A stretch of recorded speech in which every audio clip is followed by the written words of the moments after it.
Eso genera al menos inquietud. La pregunta es irrelevante. Esperemos a que esté el artículo ya aprobado, en definitiva, y discutirá, y sobre todo sabrán explicar los asambleístas eso.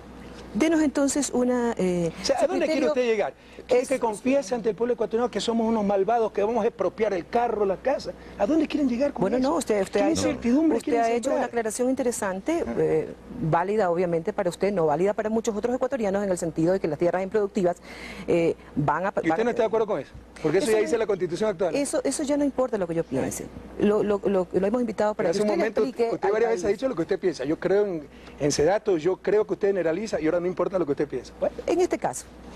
Creo que el público se está dando cuenta de las contradicciones e inconsistencias, Dani. Porque usted pretende hacernos a nosotros la entrevista cuando esto es al contrario. Denos su criterio sobre la plurinacionalidad. Esto para usted, ¿qué significa? Cesión de territorios, autogobierno, justicia indígena. Reconocer un hecho evidente, que somos una nación de naciones, que hay diversidad de nacionalidades dentro de la gran nación ecuatoriana, pero eso es evidente, es innegable. Los quichos de la sierra, los chapchis, los áchilas, los guaraní, los shuar, los ashuar, los záparos, tantos y tantos pueblos ancestrales que existen en nuestro territorio. ¿Y qué implicaciones tiene la plurinacionalidad? Que en todas las políticas públicas hay que tomar en cuenta esa naturaleza de plurinacionalidad y algo más. Puede haber circunscripciones territoriales donde por consulta popular se diga nosotros pertenecemos a la cultura shuar. ¿Qué implicaciones tiene esto?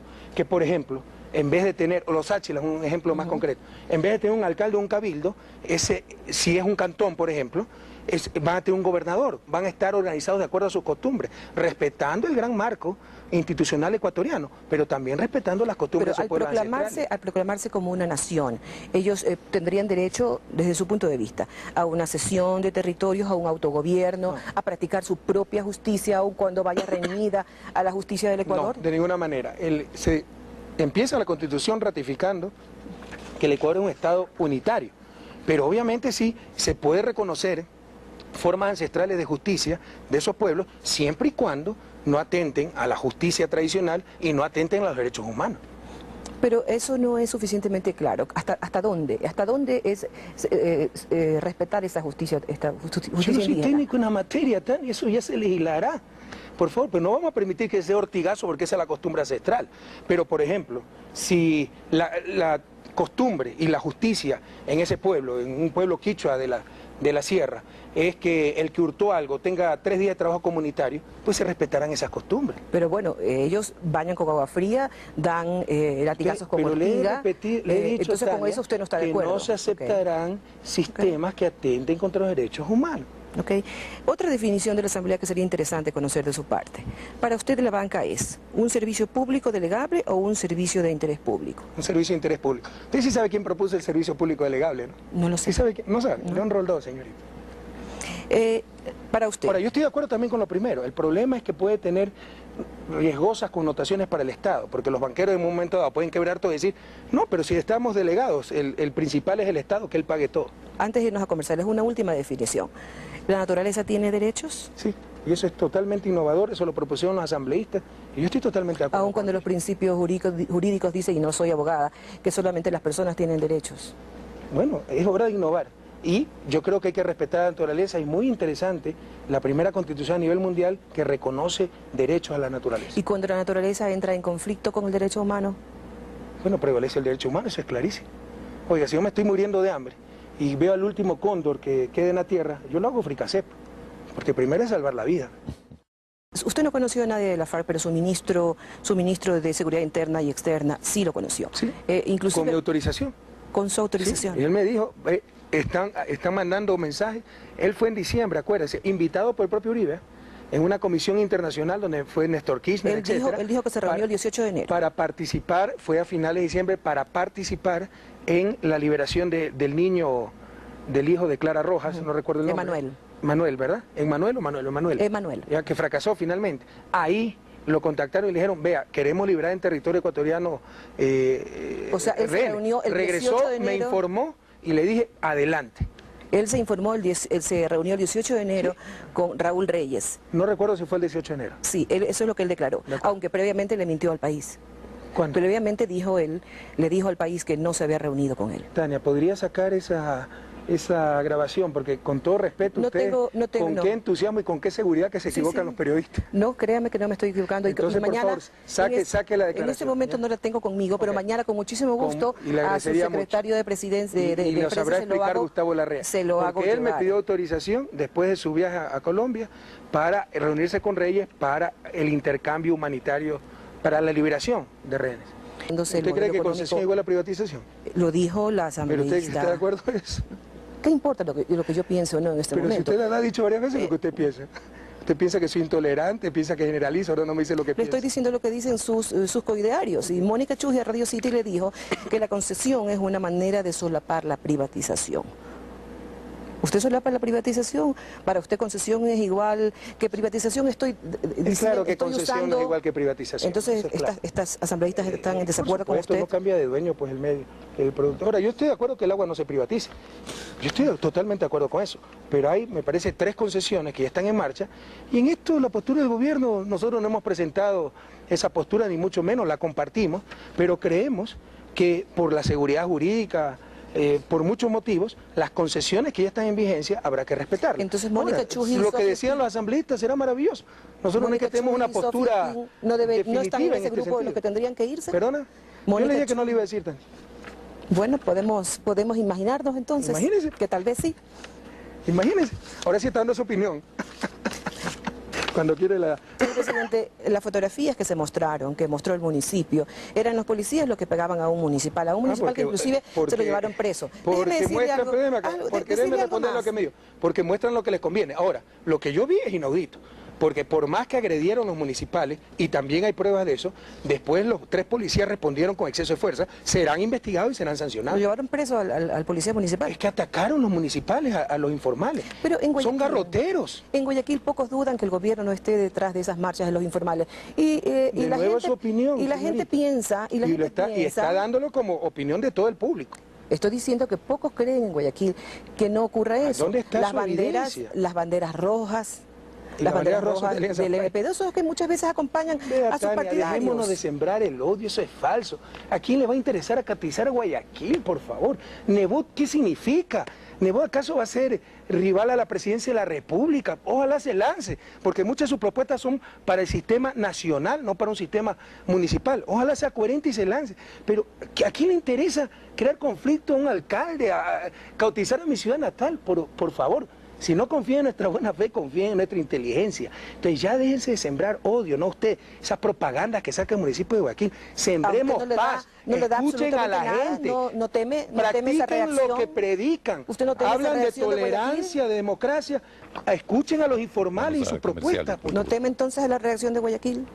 ¿Qué reacción de Guayaquil? Vamos a la reacción de Guayaquil el día del referéndum. Vamos a ver. Vamos a ver. Que tienen capacidad de movilización. Por favor. La tienen, pues. Si tienen cualquier cantidad de dinero. Pero otra cosa es el momento de votar. Usted sí sabe cuánto ganamos en Guayaquil en las últimas elecciones, ¿no? ¿Sí se acuerda, no? Las cosas eran diferentes un año atrás que ahora.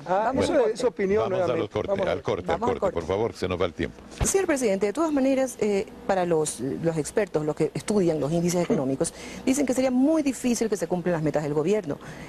Su ministro de Economía y de Finanzas dijo que en este año, cuando ya se cambió la meta de la inflación, va a ser aproximadamente 5%, pero tal como vamos, cerraremos el año aproximadamente con una inflación de 10%, y son cálculos conservadores. Pero yo sé que a usted no le gusta hablar de la inflación, usted ha dicho varias veces, inflación solamente hay en el cementerio, no hay inflación en el cementerio. A usted le gusta hablar de otros... Está destrozando todo lo que yo digo. Usted ha dicho, por si no hay acaso, inflación toda en el América cementerio. Latina va a tener una inflación de 2 dígitos. Probablemente nosotros mantengamos esa inflación de 1 dígito con todos los esfuerzos que estamos haciendo, pese al invierno que tuvimos. Yo le voy a decir... No sé si leyó los titulares, esta semana me parece que salieron. Yo le voy a decir cuáles son las proyecciones en Perú para el año 2008. Ellos proyectan una inflación de 3.5. En Colombia se proyecta para el 2008 una inflación de máximo 5.5%. Tengo que revisar esa cifra, pero probablemente están por debajo del promedio. Son cifras oficiales colombianas y peruanas. Probablemente están por debajo del promedio, pero no creo que sea tan bajo. Esas son las cifras oficiales que Colombia y Perú publican. Sí, le insisto, pero eso no contradice lo que le he dicho. Estoy diciendo, el promedio latinoamericano va a ser de 2 dígitos, lo publicó la propia prensa. Que haya países por debajo del promedio no contradice lo que le he dicho. A usted le gusta hablar del índice de desarrollo humano. Usted ha mencionado que ese índice para usted es importante. Y sin embargo, si comparamos lo que ese índice decía en el 2006 y en el 2007, vemos que el Ecuador también decreció. En el año 2006 estábamos en el puesto 84, en el 2007 nos ubicamos en el puesto 89. Estamos otra vez por debajo de Colombia y Perú. Mire otro error garrafal que usted tiene. Las cifras del 2007... corresponden, no le he revisado este año, pero por lo menos corresponden al 2005, por lo menos, porque la cifra con que se hace el índice ese año tiene un rezago de 2-3 años. O sea, usted está hablando probablemente del gobierno de Alfredo Palacio o muy probablemente del gobierno de Lucio Gutiérrez. Bueno, así que le agradezco la propaganda. Son las cifras. En efecto, yo no soy ninguna experta en economía, usted es experta, pero si eso soy experto en índice de desarrollo humano. Son las cifras que se publican. Si usted revisara las fuentes de ese índice, lo que se publica en 2007, en internet. Por eso, lo que se publica en 2007 es hecho con datos del 2005, 2004 o incluso el 2003. Así que probablemente está hablando del gobierno de Lucio Gutiérrez. Bueno, usted es un experto en economía, yo no lo soy. Mañana, si no tengo razón, me desmiente, ¿ok? No, usted me puede mandar unas notas corrigiéndome si cree el caso. ¿Qué ocurre con el empleo? Yo hice mi tesis doctoral sobre el índice de desarrollo humano. ¿Qué cree? ¿Y el desempleo?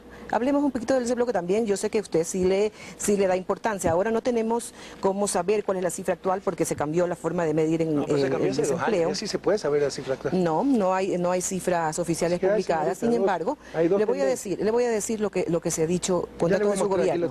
De 76.000 personas que entraron al mercado laboral en los últimos 7 meses hasta abril, solo 27.000 consiguieron empleo. Otros 27.000 están desempleados y los 25.000 restantes están subempleados. ¿No tienen los números de cédula? Porque son cifras cifras recogidas por el economista Walter Spurrier. Walter, yo no sé qué equipo tenga para tener esa estadística, porque nadie tiene esa estadística. Hablar tan exactamente de economía en cuestiones de empleo es una falsedad. Yo respeto mucho a Walter, pero eso no lo comparto. Ahora, por si acaso, revise con cualquiera de las dos metodologías. Y aquí le voy a buscar, si quiere, en el boletín del Banco Central, en el 2007 la tendencia a la baja del desempleo y del subempleo. Esa tendencia se interrumpe en febrero, por la sencilla razón que se nos inundó 40% del territorio nacional, 40.000 personas perdieron su empleo, muchas migraron a Guayaquil, en Guayaquil nos subió 3 puntos el desempleo, pero eso pronto empezará a bajar nuevamente. O sea, no es una tendencia, es un acontecimiento muy coyuntural, el más fuerte invierno en los últimos 10 años.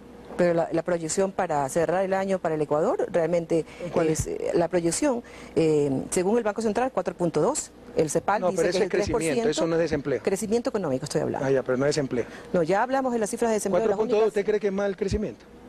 Esas son las cifras oficiales. Por si acaso el promedio en la época neoliberal ha sido 2.2. El CEPAL dice que será 3% y el Fondo Monetario que será 2.3%. Pero le digo cuáles son las proyecciones de Perú y de Colombia. 7%. Crecería Perú al menos y Colombia al menos 5.1%. ¿Sabe cuánto crecimos en el 2003? El gobierno de Lucio Gutiérrez. 8%. Qué bien que está el pueblo ecuatoriano, qué genio que era Gutiérrez, qué genio que era Mauricio Pozo. ¿Sabe por qué crecimos 8%? Porque eso empezó a funcionar ese tubito que se llamó OCP. Y de cada 100 barriles que pasaban por ese tubito llamado OCP, 80 se iban afuera. Pero creció la economía. ¿De qué nos sirvió?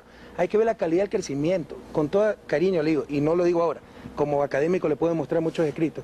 No confíe tanto en esas estadísticas. Por ejemplo, para un país como Ecuador, mucho más importante la tasa de desempleo, la inequidad, cómo disminuye, en los últimos años solo ha crecido, con nosotros está disminuyendo, y la pobreza absoluta, cómo disminuye. Yo le puedo hacer crecer la economía, vendiendo este país a la transnacional al 8 o 10% sin que quede 2 reales en el pueblo ecuatoriano. La percepción en el país es que estamos estancados y que no está... Perú exhibió orgullosamente cifras de disminución de la pobreza, o sea, tiene los dos objetivos, disminuir la pobreza y tiene un crecimiento económico alto. Y nosotros tenemos disminución de la pobreza y vamos a tener crecimiento económico, pero no considero que el crecimiento económico es una condición ni necesaria ni suficiente para la reducción de la pobreza. Le pongo un ejemplo. Para salir de la pobreza, a ver, la canasta básica, $500 aproximadamente, ¿verdad? Con eso una familia vive fuera del umbral de pobreza. El Producto Interno Bruto ecuatoriano es 44.000 millones de dólares. Dividido por el número de ecuatorianos, 13 millones de ecuatorianos, póngale que sean $3.000 dólares por ecuatoriano anualmente. Una familia, 5 miembros, $15.000. Mensualmente da aproximadamente $1.100, $1.200. Más del doble de lo que se necesita para ir fuera de la pobreza.